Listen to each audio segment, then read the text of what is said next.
I look at product market fit as a spectrum, but there is some line of cutoff that goes between this is sustainable and real versus this isn't. Welcome to the Product Market Fit Show, brought to you by Mistral, a seed stage firm based in Canada. I'm Pablo. I'm a founder turned VC. My goal is to help early stage founders like you find product market fit. Today we have Michael, the CEO and founder of LumiQ, which is a platform that provides professional education for finance and accounting professionals through podcasts. They're based in Toronto and they have about 60 employees. Michael, it's a pleasure to have you here on the show. Yeah, great to have you.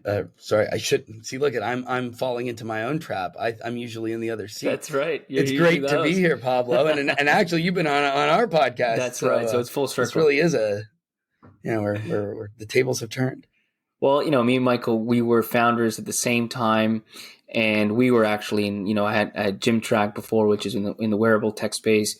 He was working at a company called Gesture Logic, which was also in the wearables tech space. So going full circle many different ways. But today, what we're really talking about is how to pivot. One of the things I always admire about Michael, because this is even back to the Gesture Logic days, was this. I think once you landed on this product market fit concept, you just latched onto that as like the essence of early stage, right? And that everything on early stage is about getting to product market fit.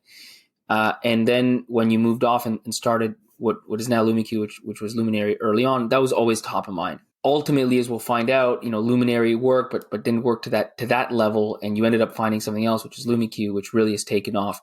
So that's really what we'll be talking about today. And maybe just as the first question to set context is, take us back to those early days when you were starting Luminari and what that was like. Kind of what is the origin story there? Yeah, sure. So my co-founder, Adam, is my best friend, and we decided we wanted to start a business together, but we didn't know what that business should be. And so we came up with a bunch of kooky ideas and we just tried to validate them. As you said, going through the previous startup experience, I recognized just how really everything else actually doesn't matter. If you don't have product market fit, all the rest of the stuff, every business plan, every investor meeting, anything else you can think of is just kind of irrelevant. And so when we came up with a bunch of these ideas, the first thing that we did was we started talking to people about them. And very quickly, we devalidated a whole bunch of them because they were, in retrospect, really silly and wouldn't have worked. And what we first landed on, because I think it's taking a little bit of a tangent, but I think it's really related to what we're talking about, was it was like a mentorship kind of platform. And we spent about 4 months trying to validate this thing. So we spent a good chunk of time on it. And what was interesting there was that we had this perception. It was a two-sided marketplace, right? You had the mentors and the mentees. And we had the perception that if we could get the mentors on board, then the mentees would be easy because who wouldn't want to have mentorship from these great professionals? And as we started to try to validate it, we kept on hearing that the mentors were down. And I'll save the long explanation of why our business model was unique and all of that. But we found that the mentors were down. And then what we did was we're like, great, this is going to work. And we did all of those things that I mentioned that don't matter. We started building business plans and we started navel gazing about, 20 years down the line, what this business was going to look like. And then finally, we decided, well, we really should, confirm our belief that the mentees are going to be down with this. And we were wrong. Silence, yes. That was definitely for us kind of when we recognized that we were so wrong on that assumption, it was the valley of sorrows for us. We had spent like 4 months full time working on this and we realized that we didn't have anything. And so we just decided, okay, well, we're going to take one more kick at this can. It actually came out of those discussions with the mentees where we talked to them and they'd say, well, we don't really care about what job we get. We just want to get a job. And now looking back on that as an experienced professional, it's a really silly way to look at it. But that's probably how I thought about it when I was, a kid in university or whatever as well. So that got us onto jobs. And we started going out and we looked at, my co-founder was a marketer by background. I'm an accountant by background, a CPA. And so we started looking at these two industries and tried to understand if there was an opportunity in helping people get jobs. And we thought that there was from the early kind of validation work that we did. we really started to feel like in accounting there was this great opportunity. And the unique approach to it was that it was more about targeting passive candidates, people that weren't actively looking for a job. And again, I'll spare the long explanation because Well, I'm curious, what does that look like? Like when you talk about, you're looking at jobs and you're validating, is this, how much of it is market research and how much is it just one-on-one discussions with accountants and firms that might hire accountants, those sort of things? So almost entirely the latter rather than the former. Like market research, I don't even really know how valuable that is in the early days. And of course, like that depends on how you use that word. I mean, you could put the other category of things into that definition as well. But for us, it was going and talking to CPAs. At the end of it, we ended up having over 500 one-on-one conversations with 500 different CPAs. And then we'd also talk to the other side as well, the hiring managers, about what was broken with the hiring process. What did they like? What did they not like? And what we landed on was this idea of passive candidacy, that for a long time you're in a job and you don't really know what you want. You'd be open to kind of window shopping, if I could use that word, but you're not going to spend a huge amount of time on it because looking for a job is a very time consuming thing. And so we figured, well, if we can figure out a way to just kind of poke people with very relevant job opportunities on an ongoing basis, then we could create a really valuable tool, because this would reach candidates that, LinkedIn job board or an Indeed job board wouldn't reach, because those are only the people that are actively looking. But at the same time, it could actually lead to better outcomes, because these candidates would jump at a job that they were really excited about, rather than when they get fired or they hate their job and they just need to get out of it. And you just kind of take the first thing that you see.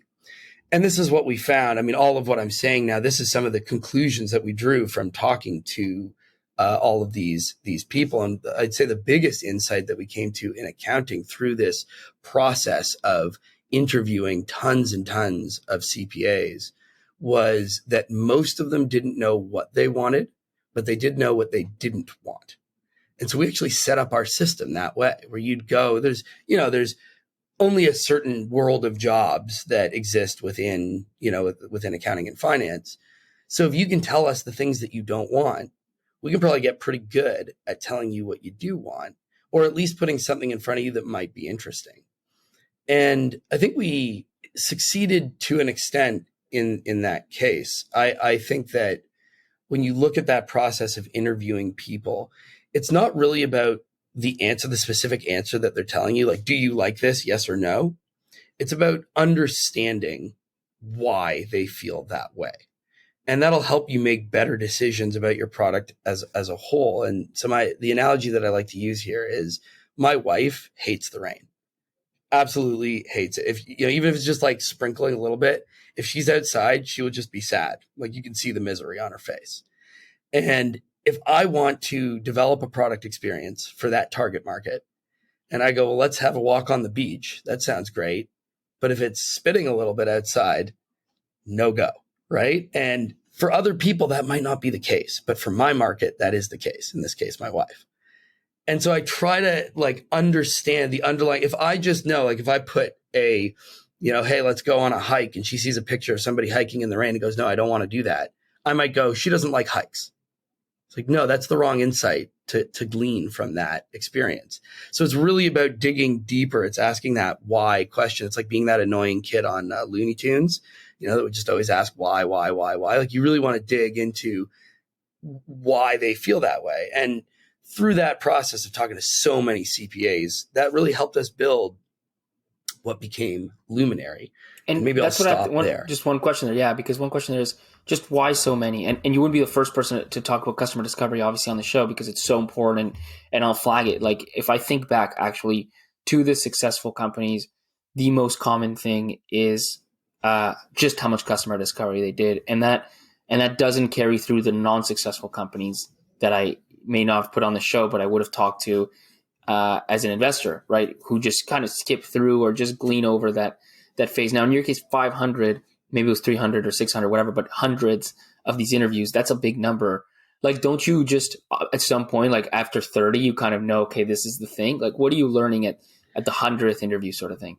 Yeah. So So if you think about it this way, for each one of these interviews, we'd go in with kind of a questionnaire or kind of like a, not a script so much, because you want to let the conversation go the way that it goes and you want to be able to dig in and ask those deeper why questions. But we'd have a number of things that we want to cover. And what happens is after you talk to, let's say, the first 10 people, you get the same answer 9 out of 10 times. You can probably be pretty sure that like you have a pretty good sense of what that is. Now, there are a bunch of questions where you're going to get answers all over the place, and then you don't feel very confident that you have an understanding of what people feel about that. So leave that aside for a second. The ones that you do, 9 out of 10 or 10 out of 10 say exactly the same thing to you. You go, okay, like I can confirm my understanding here. And now I'm going to move on to the next question, the next deeper question. And so when we started the process, it was really high level. It was like, what are your pain points around looking for jobs? Or on the other side, when it comes to the hiring managers, what are your pain points in hiring? And as we got a sense of those things at a high level, then we started testing our ideas for solving that problem. So then I was like, okay, well, like, how about this concept or that concept? And, we'd go through as this iterative process. It's kind of like build, measure, learn from Lean Startup. But it's, I guess, instead of build, measure, learn, it's like ask, understand, and then learn. And then you kind of go in that same cycle over and over again. And so you're kind of, if you think about it this way, you're starting really broad. Nobody can see my hands right now, but like they're wide out. And then you get narrow and narrower and narrower with each new set of questions. So yeah, we like literally it was over 500 people we counted, because we were doing these things like 9 or 10 a day in a row, like a half an hour, boom, boom, boom. The next one after the next one. It was a brutal couple of months.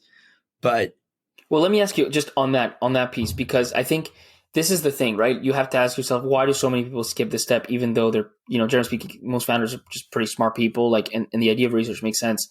And what I have to ask you is like, how painful is this point? Because here's the thing, like, people love to build. I mean, it's much better. I think there's some, as a founder, I think it was Mike Fermata that said, the thing about it is you want to be in a position where if somebody says, hey, what are you working on? People ask, what do you do for a job? What do you work on? You could tell them, oh, I'm building this product. I've got this thing.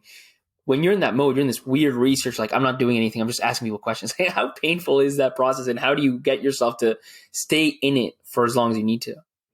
That's a hard question. I mean, it is very painful. And I think the reason that I put such an emphasis on it was my experience at the previous company, where we didn't do that enough. And when we actually did build a product, nobody cared. And then I started doing this was in cycling, as you know, Pablo. We were focusing on like cyclists, and we were doing a wearable tech product. And what we found was that the output that we were giving them, I mean, these were scientists and engineers that are like, what would be really interesting to know is this random number. And then you put that in front of a cyclist, and they're like, this is useless for me. But as you started talking to them more and more, like I'll give you an interesting example. The engineers came and said, well, we can tell you exactly when you're applying the most pressure on your pedal stroke, right? For a cyclist. And I'd go and I'd show them this, and they'd say, this is totally useless. But as I continued to talk to them, what I learned about cyclists is that something that's really important is what they call the dead zone, which is the place in the pedal stroke where they aren't applying any muscular strength, either quads or hams.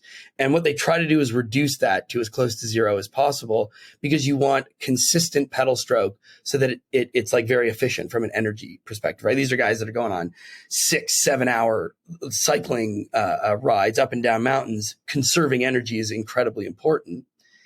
And so we had all the inputs to do that, but the output that we were showing them was useless. And so by just changing the UI, all of a sudden that became the killer feature of this company that we didn't end up being successful in that case for mainly because the technology wasn't reliable enough. But that feature, every cyclist, you could see it on their face. Once I'd show them here's where you're pressing the hardest, and they go, meh.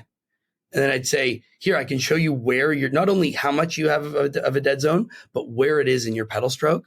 And their face just lit up.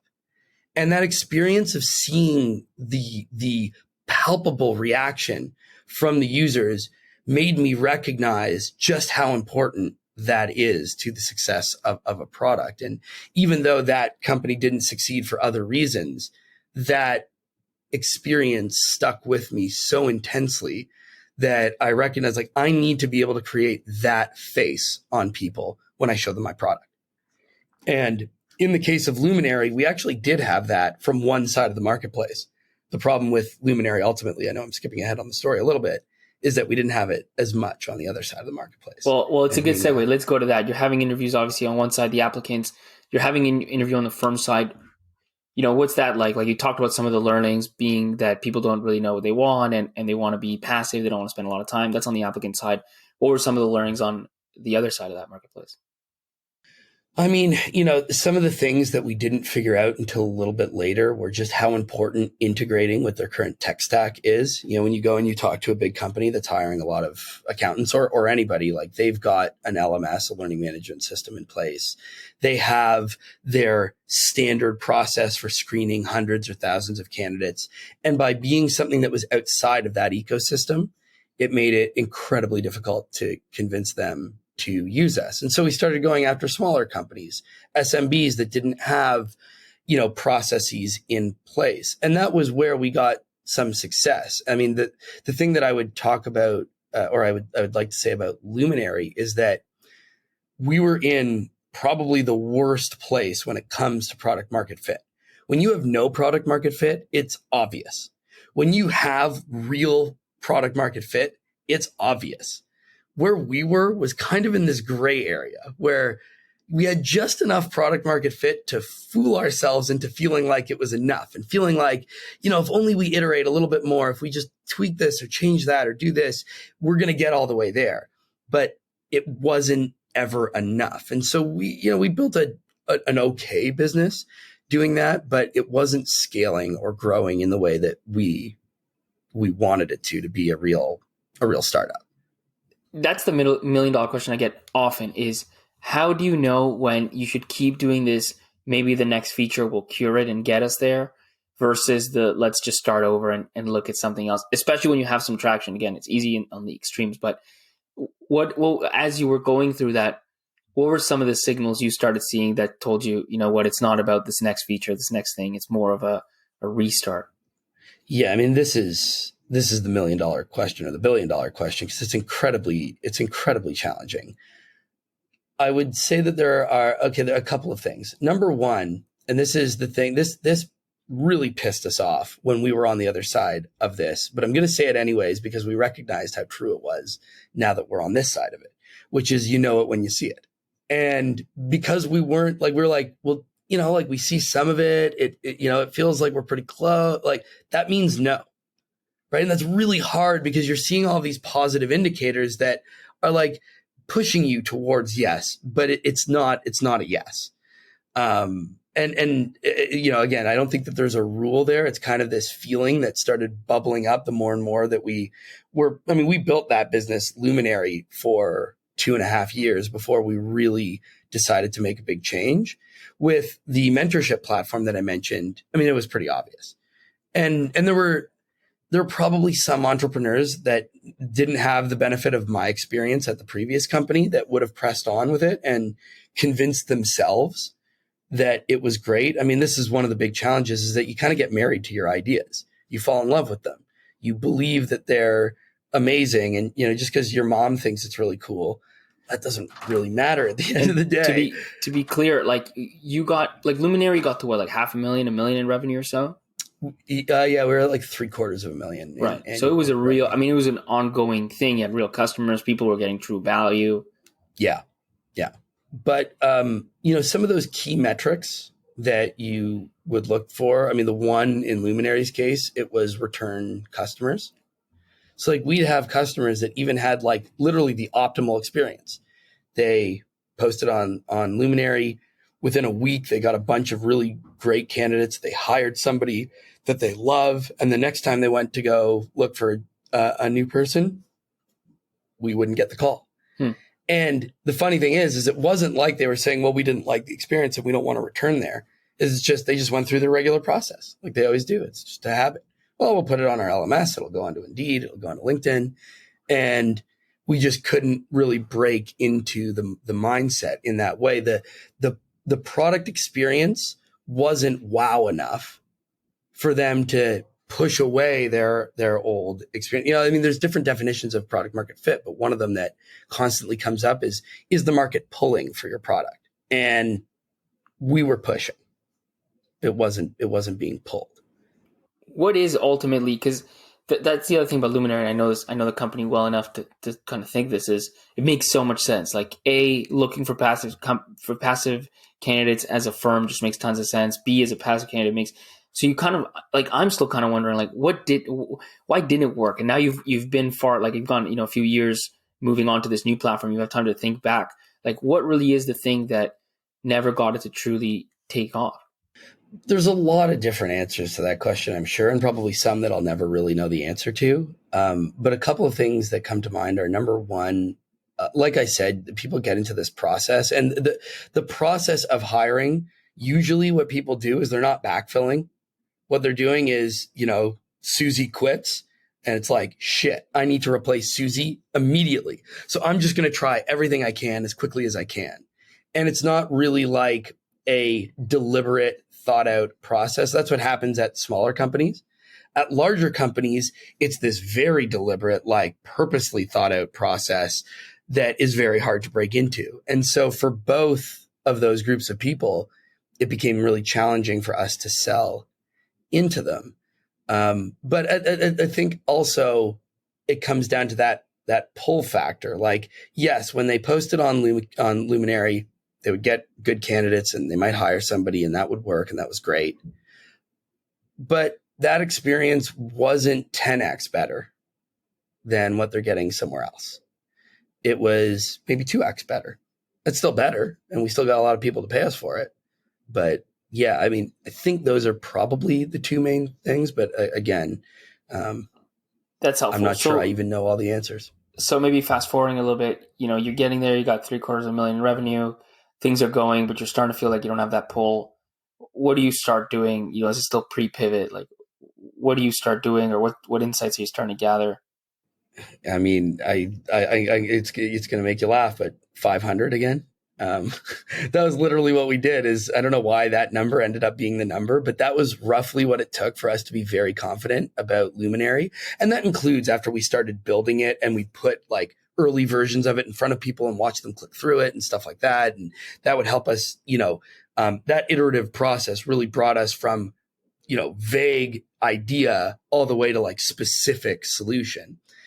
And so we went back out and we started talking to accountants again. And we started at broad and we said, well, okay, what are your pain points? And a couple of different things came up. The one that ended up sticking was professional education and the pain point around that. But there were, at the time, I want to say like something like 8 to 10 ideas that we were playing around with. And we actually started to execute in little ways on some of them. And some of those things ended up rolling into what LumiQ became. So as an example, like people wanted to hear from experienced finance professionals. And so we started doing a couple of live events. We kind of took the Sam Altman do things that don't scale mentality. And we said, okay, like let's try this out and it'll at least build our community. Maybe it'll help our sales on Luminari and we'll learn more. And that was really successful insofar as live events can be successful. It's really hard to build a big business on live events. There's a lot that goes into that. It's not a software business. And so there were a number of these things. We went out, as I said, we did product market fit interviews. Like we actually internally at LumiQ, we use PMF, product market fit, not just as a noun, or is that the right way of saying it? We use it as a verb.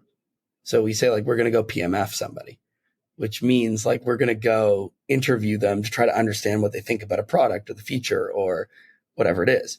And so we PMF'd another 500 people and we went out. Some of them were the same people. Beauty with our market is that all the CPAs actually put it in their title on LinkedIn. So we just go and add thousands of them to LinkedIn and reach out to them. And people are like very nice and generous with their time. Over and over again, we, as we were going through this, we took those 8 or 10 ideas that we got from that first round, you said, well, why 500? Well, the first probably 25 to 50 of them were, what are all these 8 to 10 ideas? Then the next probably 50 of them were, let's whittle down these 8 ideas or 10 ideas to 2 or 3 ideas. And then the next 50 of them were, let's whittle down that 3 ideas to 1 idea. And then the next, whatever's left, 300 or so, 350 of them were, okay, now that we know that professional development is what we want to focus on, what should we do in that space that'll actually solve their pain point? And so it's this, again, this iterative process of going broad to narrow. Here's maybe an annoying question, and I'm sure you've thought about it. I'm curious the answer is, you went through 500 interviews of CPAs in the early days. You came out with Luminari. You did another 500 interviews, and that kind of worked. Then you did another 500 interviews, and you came out with LumiQ, and it really worked. Like, why didn't you come up with LumiQ in the first place? I mean, what happened? Could that have been skipped? Or was that actually like a critical part of the discovery process, so to speak, is just to be in the industry? Yeah, I mean, it's a good question. I think that all of that work, in retrospect, and maybe this is me just like justifying it to feel better about it all, but in retrospect, I look at it and I go, one of our key competitive advantages as a company is that we just understand our market better than I think pretty much anybody, because we spent so much time with them that, like the wife example that I gave you, like, I know what my wife wants. I've spent enough time with her, talked to her enough that even if I don't gauge her opinion on something, I can probably take a pretty good guess as to whether she'll like something or not. Right. And so if you think about that, like, how well do you know your significant other, or, your maybe one of your siblings or your best friend or whatever, and you understand all of those interactions that led to you understanding that, I know that, Pablo's probably going to enjoy Thai food more than he enjoys, I don't know, hamburgers. How do I know that? Just from spending all that time with you. And I probably don't even need to ask you if I say, hey, you want to go to that Thai restaurant or that burger shack? You're going to say that Thai restaurant. So you can start to actually skip some of those steps. But why didn't LumiQ come up in the first place? I think primarily because we were, in the Luminari days, we were already focused on solving recruitment. And so we were trying to solve that problem. And all of the questions were very specific to the recruitment process. At no point did we say, well, what else are your pain points?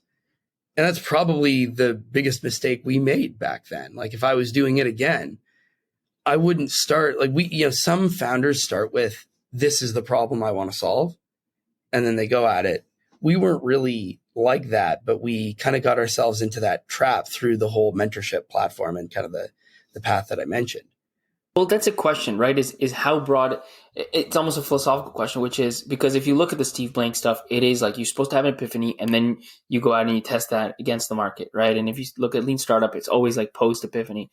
But before that, there's this research mode kind of element to it that I talk about a lot. And in that mode, I guess the question is, how broad can you go? I mean, can you really go to 500 CPAs and say like, hey, tell me what your day's like what are your big problems, and then hope you come out with a LumiQ? Or do you have to go with some opinion and test against it and maybe waste a bunch of time, in quotes, waste a bunch of time building something that's not, and then do you have a sense that, like, do you think back then, knowing what you knew back then, which was very little about, I mean, you're a CPA, but you weren't in the game selling to them, that you could have just gone super broad and professional education would have just come out? I do think so, actually. I think had I asked those broader questions right from the start, and if I wasn't blinded by my own biases, like, that's one of the biggest problems with PMFing people, is that you walk in with your own biases.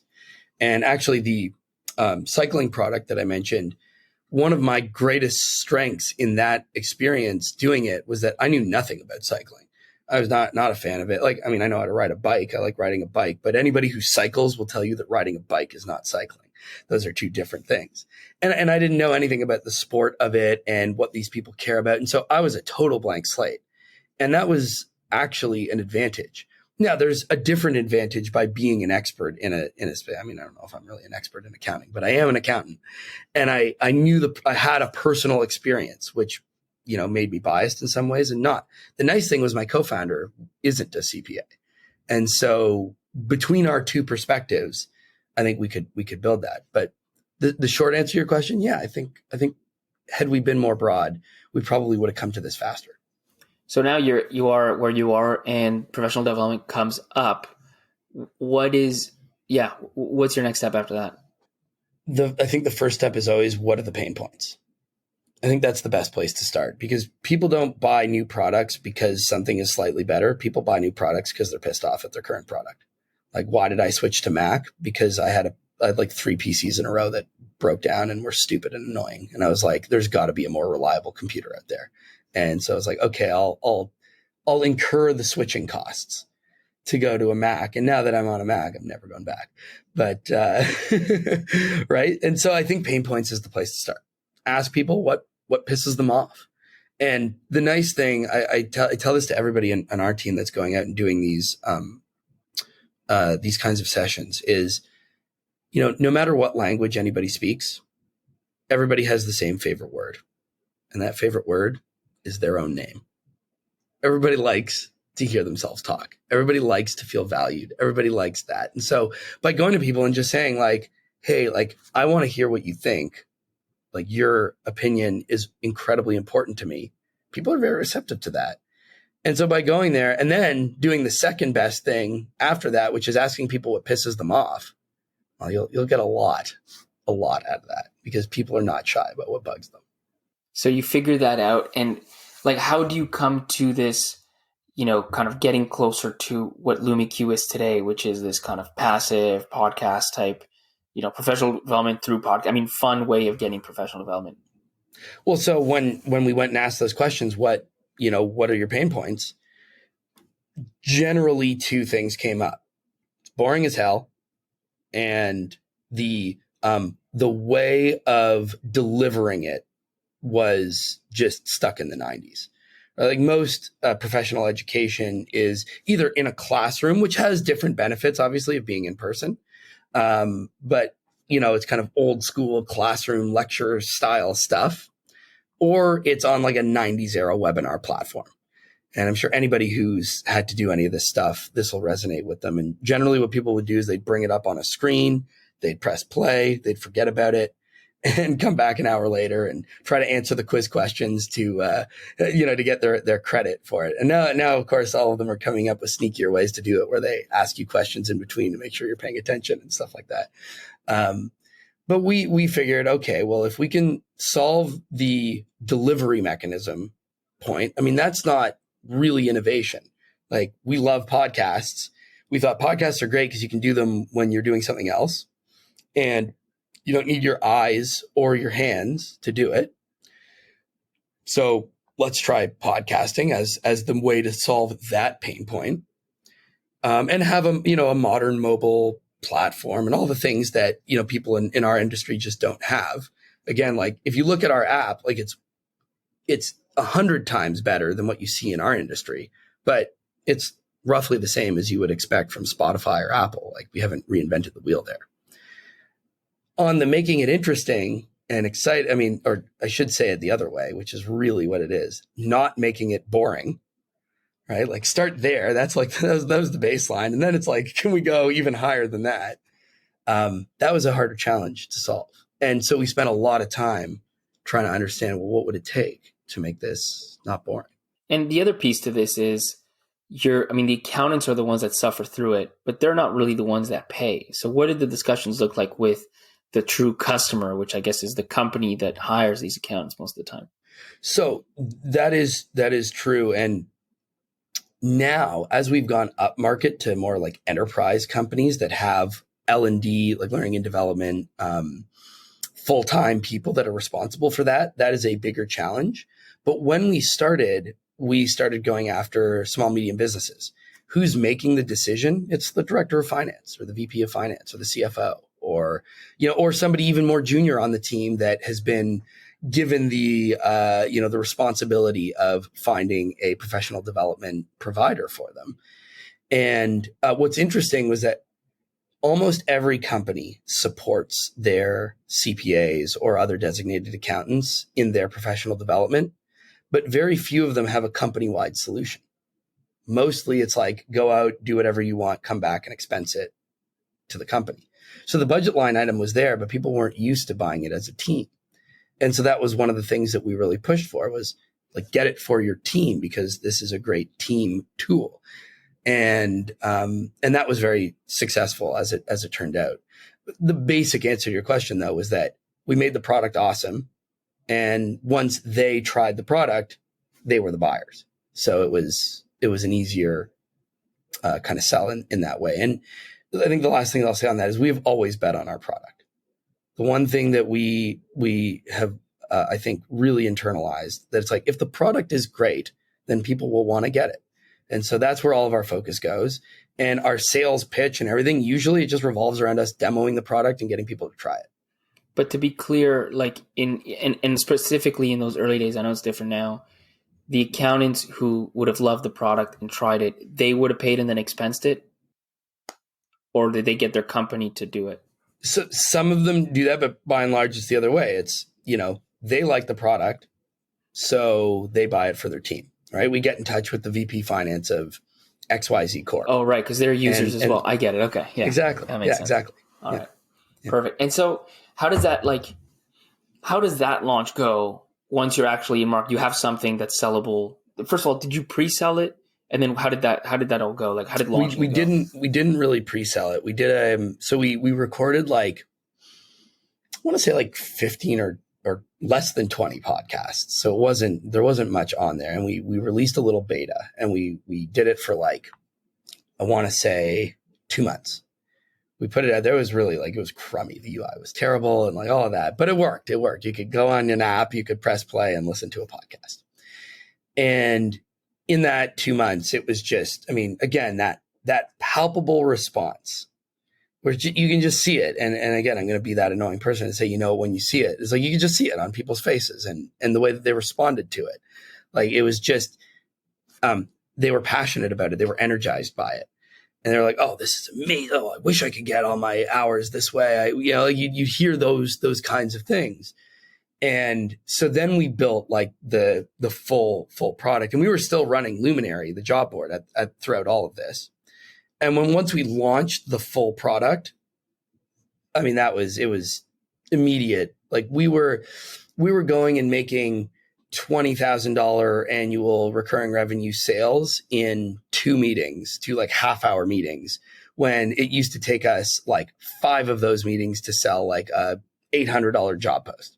And I was like, whoa, this is such a better business. Did you shut down Luminari at some point, or do you still have it? How did you think through that? Yeah, no. We did. So we kept Luminari going throughout as we were building. I mean, originally LumiQ was supposed to be an add-on to Luminari. We didn't, I mean, one of the things that I should say is we weren't ballsy enough, maybe if I'm allowed to say that, to go and just like shut it down and totally pivot. We built up LumiQ and we were testing out some of these other ideas at the same time. It was a process. It wasn't like a binary on or off.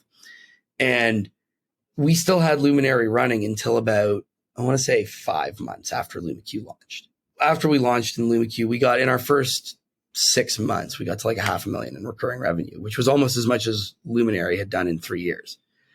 And it was like better customers, easier sales. And like, I mean, on top of that, there's just an excitement around the product. And from our own perspective as well, like I'm a big nerd. I love learning. This is really fun and cool. I get to interview people on a podcast, and that's like now my job. Isn't that cool? And so all of this kind of came to fruition. We were like, okay, it's time to shut down Luminari. Perfect. Okay, well, that's probably, actually a pretty good endpoint for a how to pivot story. The last question I'll ask, because we always like to end on this question, is when did you know that you had true product market fit? I look at product market fit as a spectrum. There is some line of cutoff that goes between like, this is sustainable and real versus this isn't, right? And Luminari was farther along that line, for example, than the mentorship platform, but it hadn't farther along that spectrum, but it didn't cross that line. I think the first version of LumiQ, like how we knew we'd crossed that line, and again, I feel annoying saying it, but when you see it, like you see it on people's faces. They smile when they talk about your product. You can hear the elation, even if you're not looking at them, you can hear a smile on the phone or over a podcast. Like you just hear it, you're like, wow, like oh my God, like people really, really love this product and this idea and this concept. And I think what we've now been doing over the past what was that? It was 2019. So 3.5, almost 4 years now since launch, is we've just tried to push it farther and farther along that spectrum, right? But there is some line that's the difference between, knowing it because you see it and not being really sure. And I would probably suggest, as I said earlier, that if you're not sure, it's probably a no. It's like dealing with a VC, right? They'll give you a slow no. They're like, well, maybe not now. That means no. It doesn't mean maybe. It means no. And it's hard to accept that sometimes, especially when you've poured your life into something, right? But it's a no, and that's okay. It's better to get a fast no than a slow no. Perfect. Well, appreciate all of that. Just to recap, you started off actually, at Gesture Logic, learned really the value of product market fit. You took that into your startup and you worked through a few iterations of mentorship platform for a really short amount of time, Luminari for a much longer amount of time, and got some real success, but never crossed the line of true product market fit, as you call it.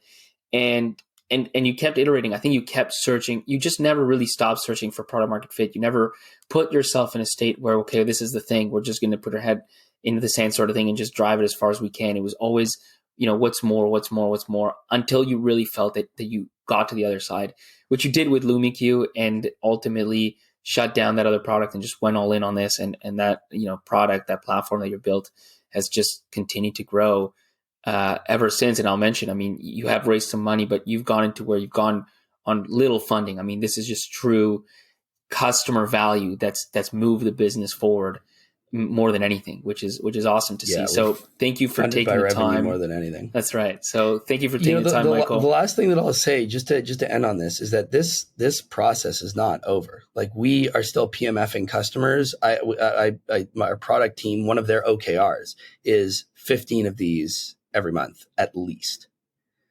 And this is just an ongoing thing. We continue to invest in it because, no product is perfect, and things change and people's desires change, and we have new segments of the market that we're going after, whatever it is, new features that we're building. We're doing this for our content. We're doing this for our product.